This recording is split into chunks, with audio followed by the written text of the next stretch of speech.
Hello, my dear church boys, and welcome back to St. Robert's Daygame podcast. And in this podcast episode, we're doing something a little bit different. We're doing some sort of a Q&A because the first two groups of Fast Track Daygamer, the group online coaching program that we started months ago, have finished. And I offered guys who were in the program, who went through the program, to ask me any questions they want answered. So some guys sent in voice messages asking their questions, and you can see the questions they asked in the description. Maybe you see some questions that aren't that interesting to you, so you can jump straight to the questions that are more interesting for you. In the description, you will see the list of questions with the timestamps. And as always, before we jump in the podcast episode, just a few updates about what's happening, where I am, where I'm going, coaching spots, etc. I am now in Mendoza, Argentina. I'm heading to Mexico, where I should arrive by the end of February. I am coaching one student there, but then mid-April, I'm flying back to Europe via New York City, maybe via New York City. So I will have one coaching spot in New York City, and then I'm back in Europe, and the Europe coaching season will start again. I have some very interesting destinations in mind for this season. So if you're interested in learning Daygame with me in the USA or in Europe, then there's a link in the description where you can read more about how coaching usually works, and fill the form at the bottom of the page, and I'll get back to you with all the information, the options for cities, dates, prices, etc. And then if everything sounds nice, we'll jump on a short WhatsApp call where you can ask any questions you like about coaching, and I will get to know you a little bit more to understand what's the best way I can help you. And if you want to learn more about the program these guys went through, then the link in description is called 3 Problems with Infield Coaching, where I explain why for some guys doing an online course like this is a better option than infield coaching. And it's also much cheaper than infield coaching. And if you want to ask your questions that I will answer in the future YouTube videos or podcasts, you can do so in our Daygame Church Telegram group chat, or by responding to the welcome email when you join the mailing list. Both a link to join the mailing list and the group chat again are in the description. And now let's jump into the questions the guys sent in. Right, so my name is Jamie. I'm 31 years old and I'm from Ireland. And I found the program really beneficial, like very, very beneficial. It was quite profound, the change it had on me. Beforehand, I was after going through maybe a 4-month dry spell where I didn't get any lays, I barely got any dates, and my sets were awful. And I was really struggling, and during the program, I got 3 lays. So I think that kind of speaks for itself. And I've also, I just have a better understanding of Daygame and how Daygame is really meant to work, so I still have plenty of work to do, and I'm not getting ahead of myself, but it really laid a solid foundation for me.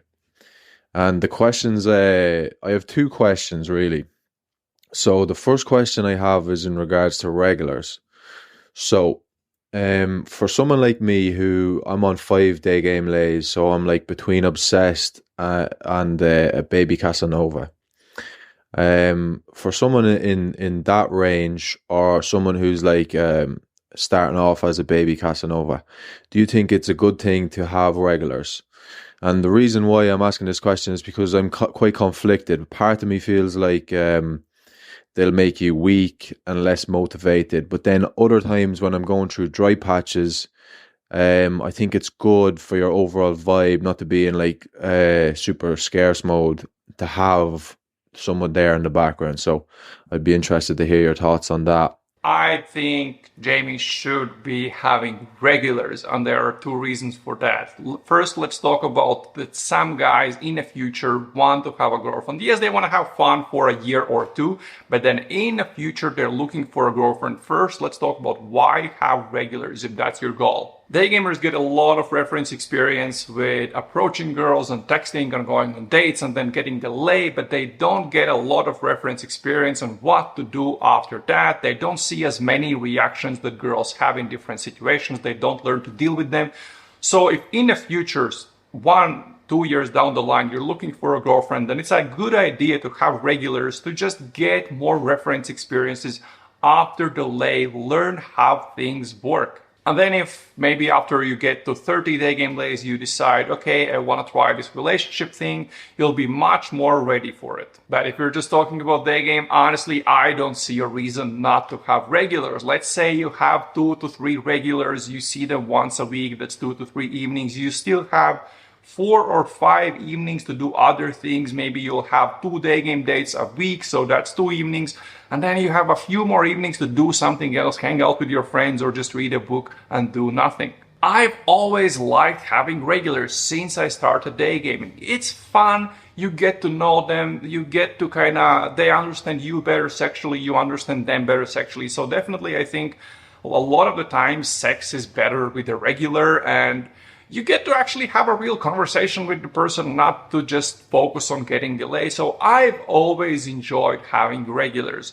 That being said, there are a few things you should think about. First, regulars will come and go. So if you want to have regulars, have more than one. Second, don't see your regulars more than once a week. You said it's important for you to keep being motivated and to keep going out. So that's one way you can accidentally fall in love or get too attached to a regular, is if you see them too often, you might develop feelings. The next thing is you don't want to be giving the wrong impression about what's happening with the girl. You don't want her to think that this is going to be like a beautiful, nice relationship. So you got to give her the talk.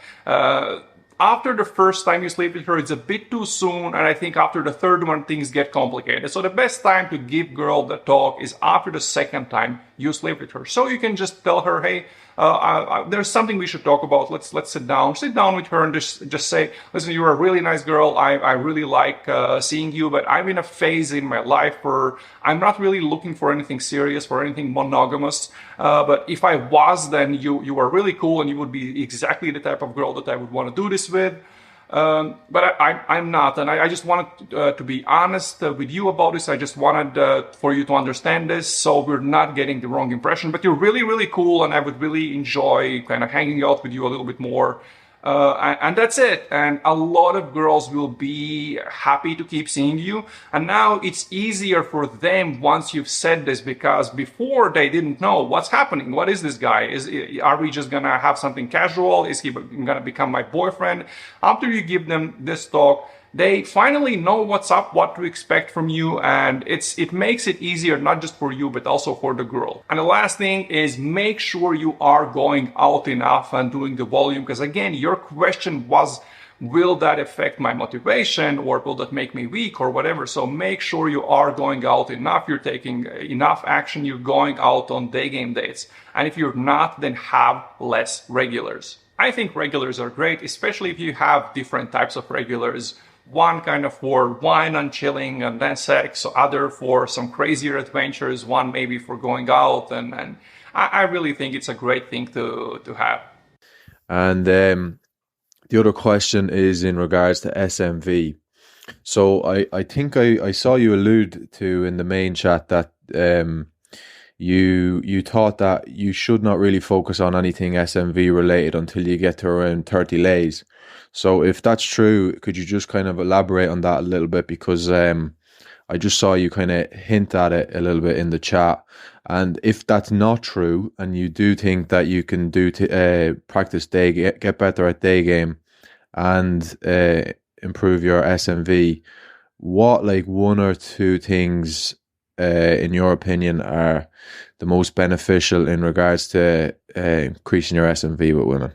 Thanks. Once in a while, the question of SMV, looks, fitness, money, etc., all those questions pop up in our Day Game Church Telegram group chat. And yeah, the general message is that until you get to more or less 30 day game days, I think the best bang for the buck, the best improvements you will get is from actually improving your game and working on your fitness and money and all of those other things.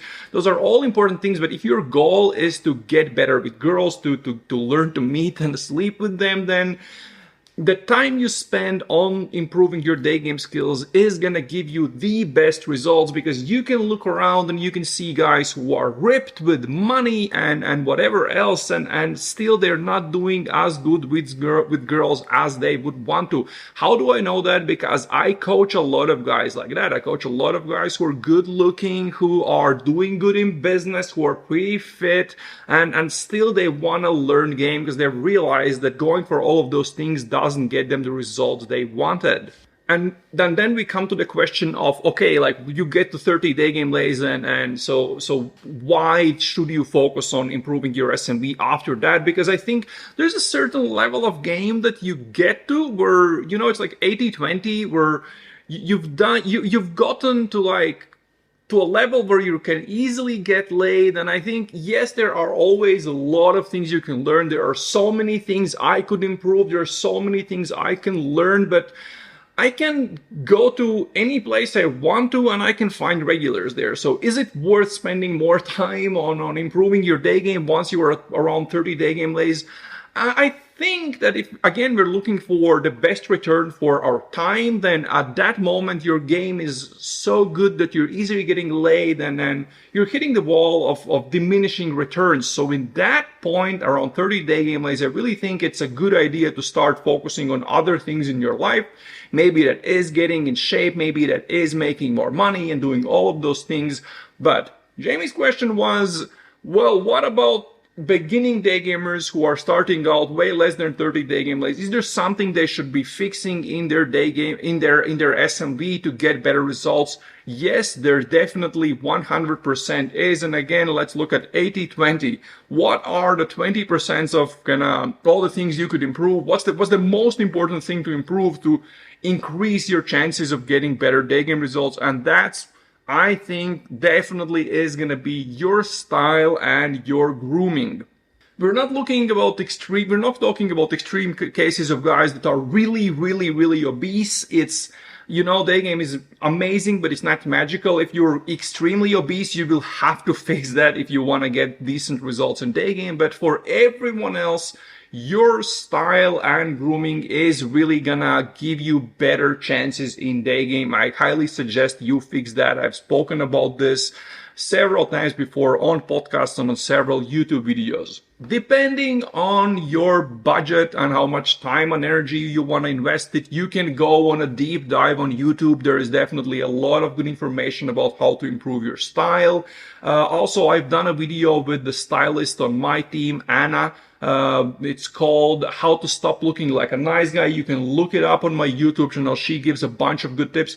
We actually filmed a bunch of content with Anna, kind of style tips for guys in their 20s, then in 30s, then in 40s. I simply haven't edited those videos and uploaded. So I am going to be creating more and more style content with Anna. I still haven't done that, but so you can find a lot of stuff on YouTube. Maybe you have some friends who are really, really good with style and they can help you with that. If you don't want to do all of that work on your own, you can simply work with Anna, with the stylist that has worked with, I don't know, at least half of the guys that I've ever coached. She is an amazing stylist. What you see when you look at me is work of her.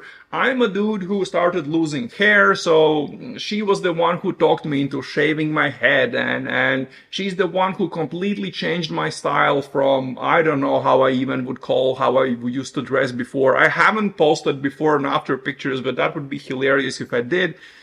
She's an amazing stylist. She's she knows everything about day games. She can openly talk about all of that stuff, so she understands, she knows what's up, you know? If you want to work with her, simply shoot me an email. If you are on a mailing list, just respond to any email you receive from me, and I'll send you all the information about working with her. Or if you are on our Daygame Church Telegram group chat, just send me a DM and I'll send you a voice message explaining everything. But yes, the one thing in SMB you should be fixing, if you have less than 30 day game lays, that's really your style and grooming. That will change a lot. Hello, my name is Jay. I'm 55. I live in a small city in the UK.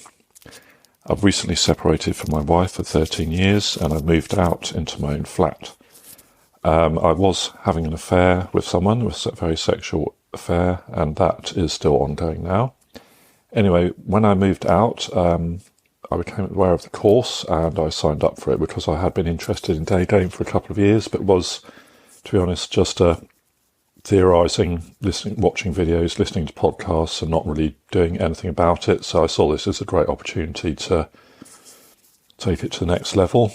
In terms of the programme, yeah, it was good. It's very... weekly chats were good.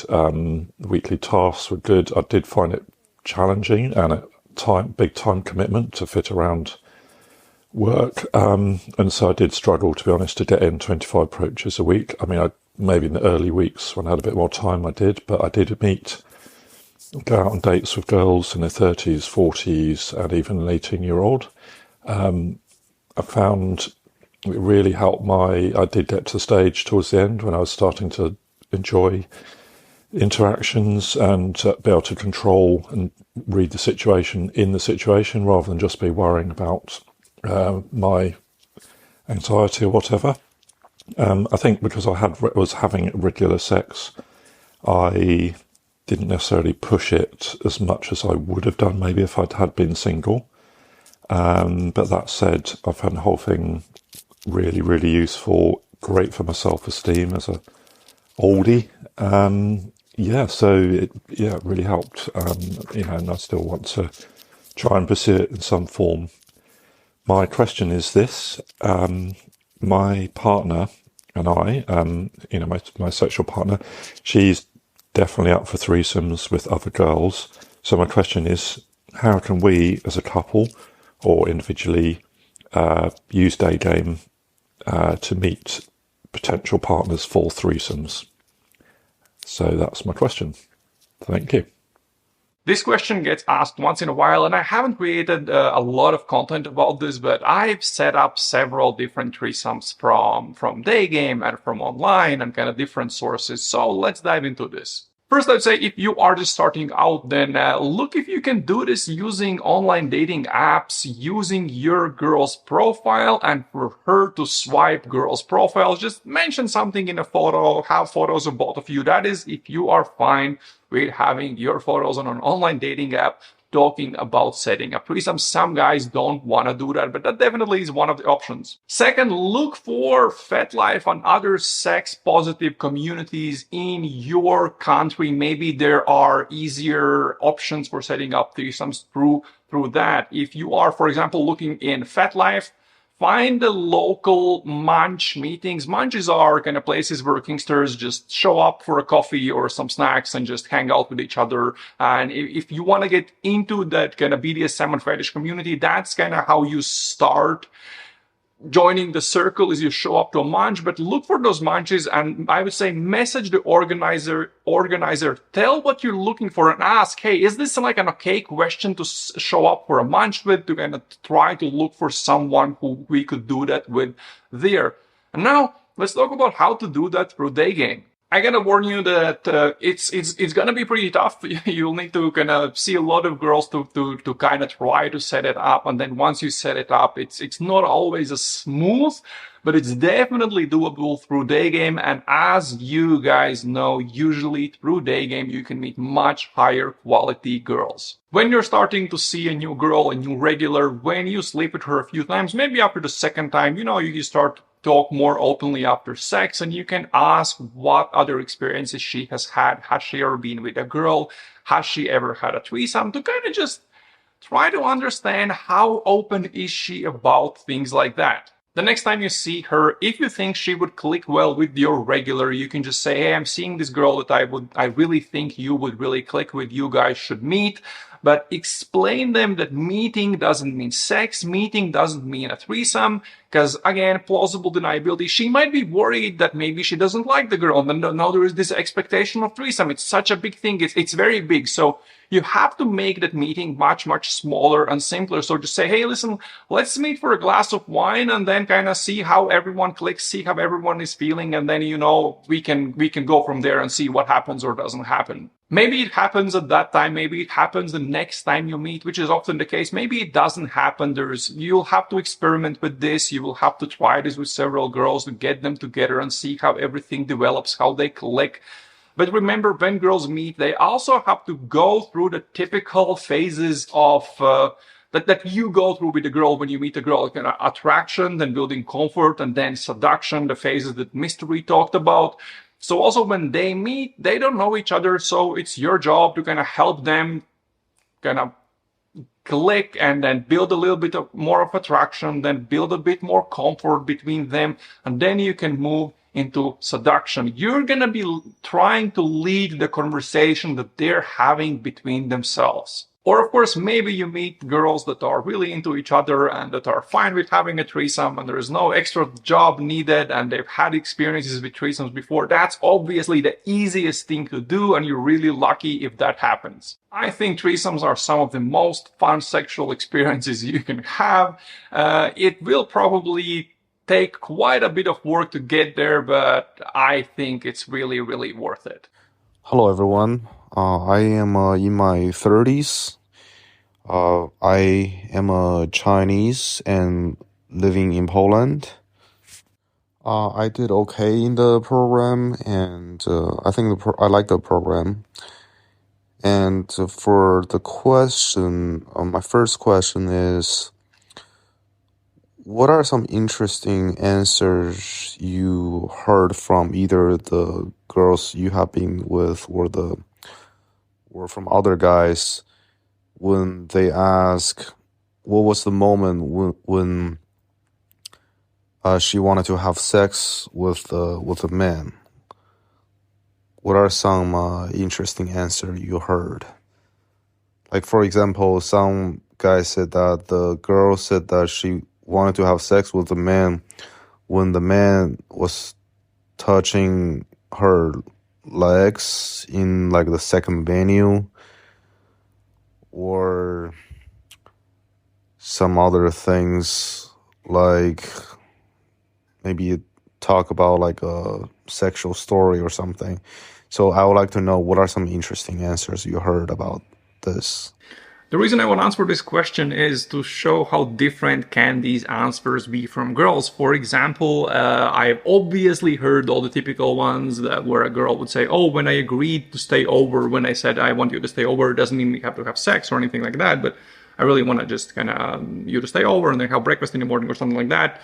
Obviously, like I've asked these questions, I used to ask this question all the time. So yeah, oh yeah, when I agreed to stay over, of course I've heard when we went to your place, kind of okay, when we were going to your place, I knew that it's gonna happen. Or sometimes, yeah, when we went to the second bar and maybe some physical escalation started, or even just the fact that we went on a second bar, they might say, yeah, so that's when I kind of knew that's what I want. But I've also heard a bunch of answers saying when I went out on a date with you, even when she was just coming out, she already knew what's going to happen.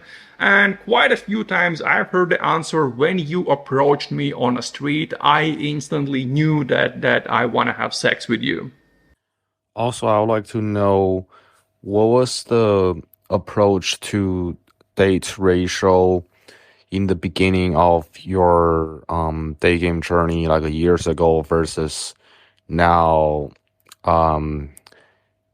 like in the same or similar location. And yeah, I would like to know like what is the racial improvement, the approach to date ratio a few years ago versus in the beginning of your day game journey versus now. And also, what are the top 2 or 3 key things that improved or changed this ratio? It's sort of a tricky question because then we're looking at stats kind of in the vacuum and just one stat kind of open to date, and it's hard to judge what's wrong with someone's game just based on 2 stats. There are more stats that we need to look at. But some guys are just not getting any numbers when they're starting out. They're getting very few numbers, so they're open to number close ratio is very bad. And then other guys, when they get numbers, a lot of those numbers are very flaky. And there can be very many different reasons behind that, and it's hard to say what to focus on without hearing the sets. But there are a few general mistakes most guys make when they are learning, and a few steps they need to go through to get better results. So there isn't a lot of point in going into exact stats if you're only looking at open to date ratio, because it's important to see the open to number ratio. It's important to see what percentage of the numbers flaked when you texted, and how many came out on a date once you texted with them a bit and then date requested. So open to number, then text to did she reply, and then also kind of number to date ratios. Those are three separate things that are important and needed to kind of actually answer this question better. Because the differences in all of these stats will tell more of a story and explain which could be the reason why those girls aren't coming out. For example, a high number close ratio together with a high flake ratio usually means that the guy was focusing on getting the numbers instead of actually running a good set. Maybe his attraction material was good, but then nothing else, and he was very aggressively pushing for a girl to give the number, almost begging or like asking 3 times. Or, for example, when a girl is responding to the first text and not coming out later, maybe there wasn't enough attraction, maybe there wasn't enough comfort, definitely one of them. But again, it's hard to say what's the exact problem, only looking at the open to date ratio, and it's not that important. If I could hear the sets of a guy, I could tell exactly what the problem is and what to focus on, but that's not the case here. So let's kind of talk about the main things I have seen students go through, because, well, I'm not a good example when it comes to open to date ratio, because I got very decent stats very, very fast, because I was devoting a maximum of few hours of a day to my business, and all of the rest of the day I was devoting to Daygame, to going out, to learning stuff, to going on dates. And like, I was obsessed with Daygame to a crazy level, and that's how I got really, really good stats really fast. So it's better to look at my students, because that's where I've seen some big transformations, and I'll have more to add.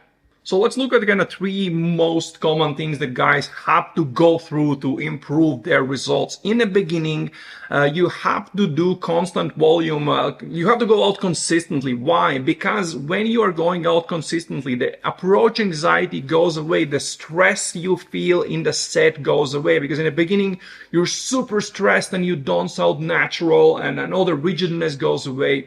And you start being in a much better vibe, and sets become much more fluid, and girls start reacting much better to sets. So that's first thing to fix. The second, guys are making a big mistake of improvising with their stacking, having like specific stacks for each girl and then trying to come up with those stacks in the spot.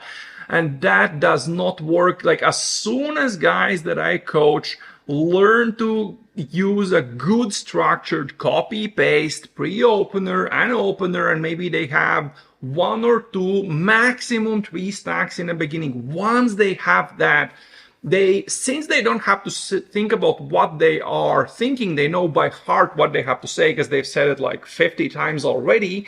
They become much more aware of what else is happening in their sets, of their voice, of their body language, of how fast they're speaking, and all of those things. So the second thing to fix after going out consistently is to really use good copy paste openers and making sure you're delivering them very, very good. That's how you get past all of those, oh, I have to go to work, oh, I have a boyfriend, because guys so often hear this, I have a boyfriend, I have to go to work excuses. And in most of the times they are not true. That's simply a way to get rid of you. So the second thing to fix, have a good copy paste opener that you're delivering very, very, very well. But I assume you can do these things, so let's talk about the third one, and the one that's gonna give the biggest improvements, only if the first 2 are fixed. So the next mistake guys are making, as I said, first one, not going out enough. Second one, use improvising when stacking. Third one is improvising with storytelling with the topics girls give you.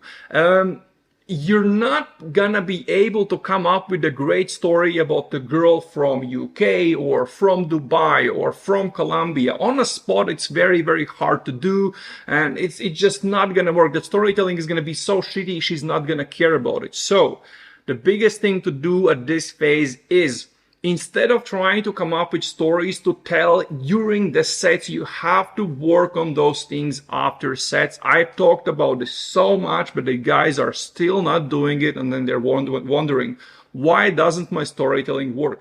The topics you get from girls are more or less the same. There are maybe 10 topics you keep getting all the time. When you're talking about her work, I mean, there are only so many jobs people will do. If you're opening in one area of the city, maybe it's the business district, then you'll meet people in finance. You'll meet people in, I don't know, banking. Again, okay, that's finance, but whatever, like it's the same few jobs. Or you will meet girls that work in restaurants or in grocery stores or not, or whatever. Not like, it doesn't even matter. So the topics are the same, or you know that in that country you meet, like, let's say you are day gaming in Poland, so you're gonna be meeting a lot of Ukrainians, a lot of Belarusians, and once in a while some Russians as well. So if you don't have an amazing story to tell every Ukrainian you meet, a story you've polished and used many times, and you know it works because you're getting good reactions, that's a mistake. If you don't have a story for all the typical professions that you meet during your day game sessions, then you're really fucking up. And you're not gonna be able to come up with those stories during the set with good stories. So after each set, you have to ask yourself, what was the topic she gave me? Next time I meet a girl who is whatever, an accountant, works in a sporting goods store, or who's Ukrainian or Colombian or whatever, what's a good story I can tell? And once you've met 3, 4, 5 Ukrainians, once you've thought about this story for 3, 4, 5 times, you will have a great story that works. In the beginning, to get the best results, guys really have to learn to be super structured, use the same pre-opener, the same stack, yes. But once you get to a level where they are chatting with you and you're getting topics from them, then you really have to learn to work on your improvisation. And again, improvisation by coming up with stories after the set. And this is one of the hardest skills to learn in day game, and that's why a bunch of guys get stuck here. But this is the one thing, if you learn this will help on your dates and texting, and you will learn to come up with things faster. And then once you've done this enough times after the set, you'll be able to come up with those stories in the set as well. So I can't answer your question really based on the stats, because I have to see your stats, and most likely I would have to hear your sets. But these are the general mistakes guys are making and the things they have to go through. This is the typical progression I see guys make during infield coaching, and it's even more obvious during a mentorship where we do 12 coaching goals over 6 months, because then I can see them learning and going through these mistakes instead of just over a few days like it's in infield coaching, but over kind of 6 months. And it's very obvious how fixing all these small things really takes things to the next level. During the day game journey, there are lots of ups and downs. And do you have any advice for day gamers to recovering mentally faster from like getting depressing rejections from hot girls when you thought you got her, and like after she demonstrated high interest, such as like, you know, asking a question, touching her hair, and even asking you to go on a date, but then you know, she either flaked on the date or didn't show up on the second date, you know, things like that. What are some of your advice for men to recover mentally faster from getting those kind of rejection, beside just meeting a bunch of girls? Like anything else?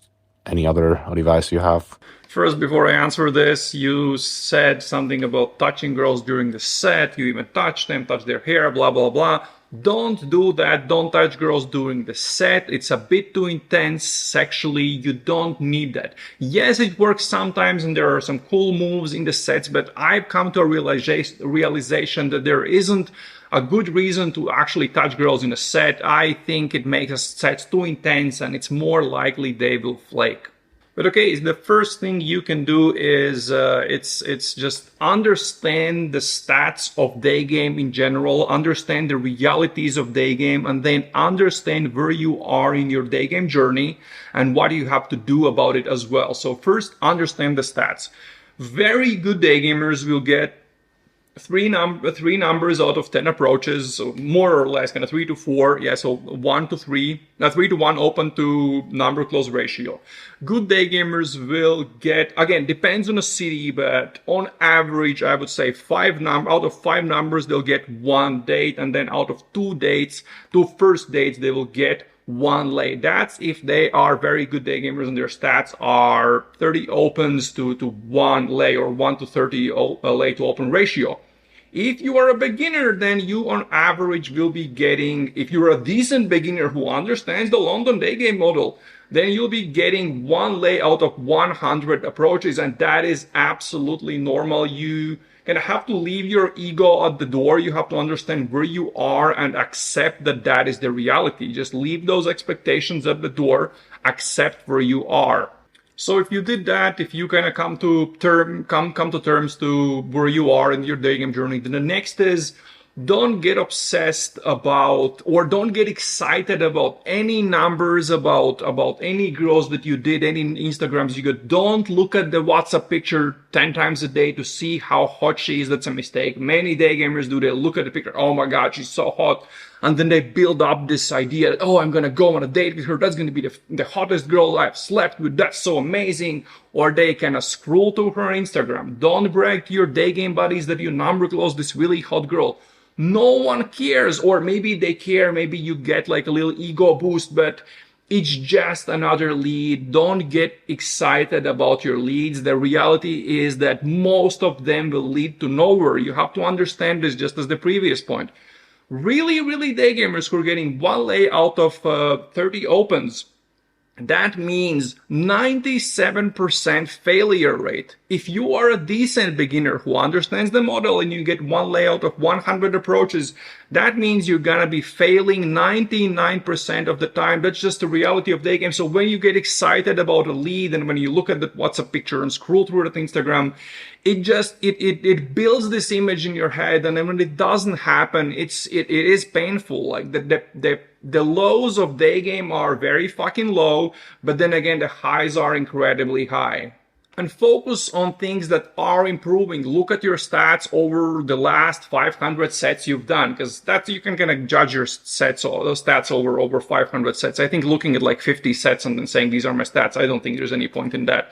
So look at those stats. Maybe look at the last 200 sets and look what has changed. Has your approach to number close ratio improved? Great. That's something you can get excited about instead of getting excited about a WhatsApp picture, or what's the percentage of girls that are responding to your initial feeler? Has that increased? Great. Are more girls coming out on dates with you? Again, if you're doing decent volume, if you're doing like 30 sets a month, then, well, the reality is going to be the way it is.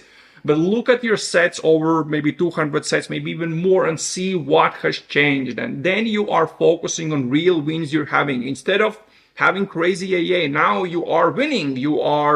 They're stopping and you're getting more numbers. And then more of them are starting to respond. And then, oh my God, slowly after some time, you're starting to get some dates and more dates and more dates.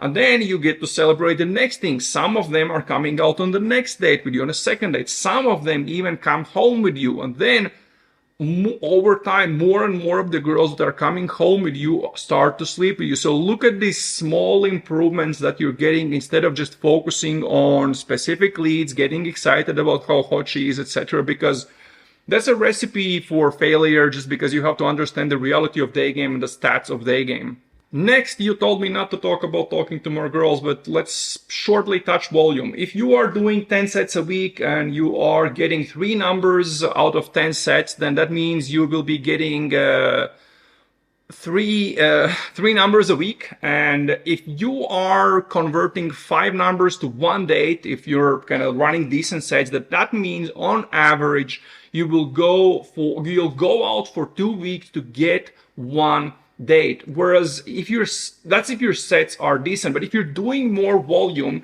you will get more dates per week, and simply by doing more volume and having more leads, you will get more dates and you'll be happy about them, instead of like you go out for 3 months and you get like 1 or 2 dates just because the volume isn't there, and it feels like you've been going out for 3 months or for a month or whatever. But in reality, if you look at stats that the guys put in over those 3 months, if you've done maybe like 100 sets over 3 months, and then you say, oh, I've been going out for 3 months and I'm not getting laid. Yeah, well, a decent beginner will get 1 out of 100. So by going out for 3 months and doing whatever 100 sets over 3 months, like a decent beginner will be getting only 1 lay, and that's, maybe it didn't happen in these 100 sets. Maybe it will happen on 150th set, and so volume is definitely a big part of mental game of day game. And lastly, if you are sleeping with some girls, then have multiple regulars. So you're kind of hanging out with girls, you're having fun, you're having sex with them. That way, you don't have to rely on new day game leads to judge if you are any decent with girls. It's just less mental ups and downs if you have a few regulars. So my last question for you is, for the past 10 years, so since 2013, was there any year that you experienced a very significant improvement for your number to lay ratio? If yes, please talk about the approximate improvement in terms of ratio, from what ratio to what ratio, as well as the quality of the women, like improvement from like what scores from 1 to 10 to what scores? Like, were you dating like something like that, just from 1 to 10, before and after? And also, I would like to know, what are some like important things you think you did that caused this very significant improvement, or some kind of like improvement, like in that year? And when I said important, I mean like the effective things, because there are hundreds of things you can do to improve your games and ratio, but like there might be only like 20 or 10 or very few things that actually make like really big effective things. So I would like to know some of those key things you did. Okay, here let's go over 4 phases that I've kind of seen, 4 things that have given me the biggest improvements, one after the other.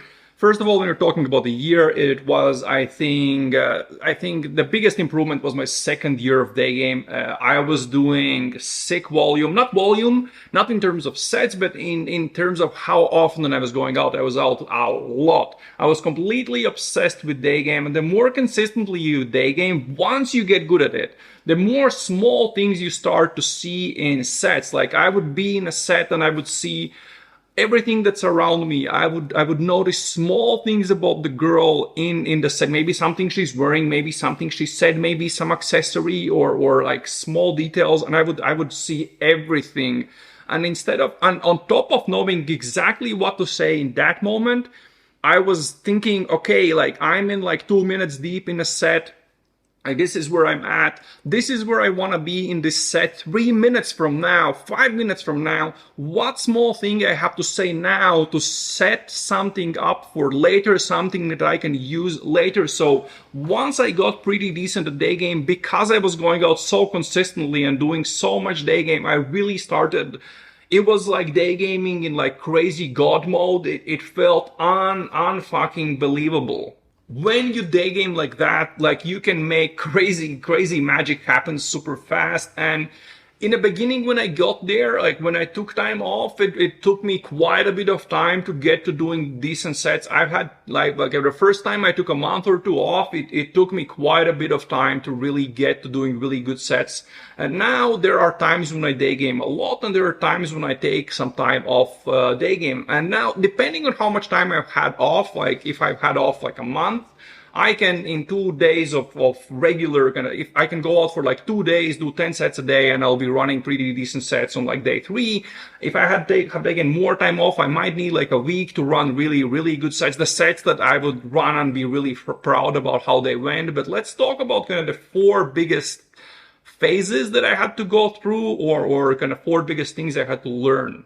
Number 1, and again, I've been talking about this all the time and people are super tired of hearing this, that is consistently going out. And again, I'm not talking about volume here, because my first day game kind of season was autumn winter, and in Riga, Latvia, the volume was so low that if I went out for 2 hours and did 3 sets, that was a decent session. It wasn't so bad, yeah.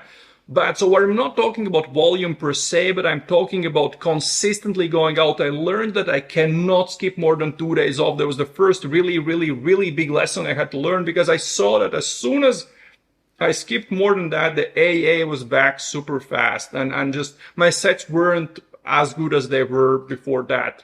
And each time I took more than 2 days off, I needed way more than 2 days to get back to running decent sets. And slowly over time, I could take more and more days off, but that was, like 6 or maybe 12 months after I started day gaming. The second phase, or the second jump, was becoming extremely obsessed about day game. Like, I knew the content I had to watch.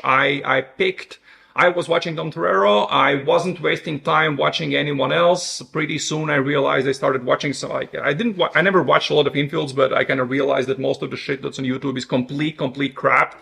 Even at that level of day game, I saw that those guys actually don't know what they're doing in those sets. But I knew who I was watching. I consumed everything by the guy that I chose to watch. I geeked out about the details. I learned the model, like exactly like this is the pre-opener and this is exactly how it works. And this is why it works. I worked with different pre-openers, different openers, different stacks. I experimented with so many stacks. So I chose these 2 stacks and I polished them. They worked. I got bored by them. They stopped working because I became too robotic. I went into the next stacks. I polished them. I found how to make them work. And then after some time, I had 10 stacks that I could use because I had polished them to perfection. So I was really obsessed with everything in day game. I was recording my sets regularly. Every week I would record my sets and listen back to them right after I'd done the set, to listen through it and see, okay, look, so how was my opener? How was my pre-opener? How was my stacking? I was trying to find all the mistakes I was making and fixing them as I went. So that was, I think, one of the biggest kind of phases of improvement was to be extremely obsessed and know exactly what I'm working on, listening back to my sets, then going home, figuring out what else I need to polish, what's the next thing to work on. So that was the second phase, I could kind of call it like that. But when I was doing this, I was still going on maybe 2-3 days before I got my day game lays, and I started experimenting. This was the next phase.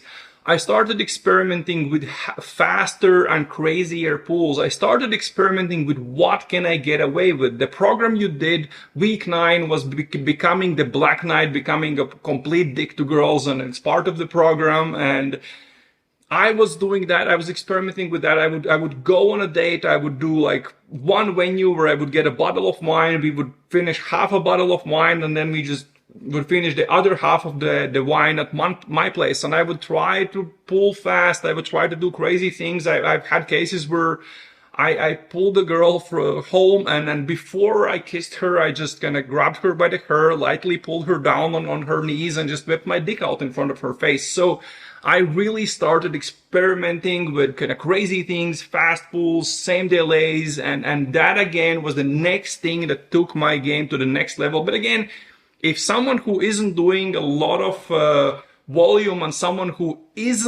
hasn't polished all his day game basics would do that, that would be uncalibrated and he would make a lot of mistakes, because it really went like a progression. first I had to overcome my AA. I had a very strong AA, so I had to go out consistently, not skip more than 1 or 2 days. Then I had to polish all the basics to get obsessed, and then to become even better and have that next crazy jump in the results. It was to experiment with crazier and faster things, maybe starting, that's when I think I started experimenting more with BDSM and things like that. And the last one was definitely day game travel, because whenever you go to a new city, again, day game is 90% the same wherever you go, but let's say there's still 10% differences in each city. And if you're a good day gamer, you can go pretty much wherever you like, and you're gonna get some results, but in every new city, you have to learn what are the small differences, what are the few small things that are different there, but that make all the big difference. For example, in Budapest, for me, that was doing really strong front stops. In many cities, I could get away without that. And the same was for Belgrade. I had to do really, really strong front stops. So day game travel was the next thing that really took my game to the next level, because every new place I went to, I had to learn to adjust to it. I had to learn what works. And every time I did that, I didn't become better at day game in that city. I also became better at adjusting, and then I go to the next city and I can adjust much, much faster. And what does that give you? Well, very simple. You open a girl and you are in a situation that you haven't seen before because of whatever, wherever she's from, what does she do, some reaction she has in a set, something she says, something she does. And because I've learned to adapt to so many different things and scenarios and situations, I usually, because of that, I was able to adapt to this new unexpected situation very fast.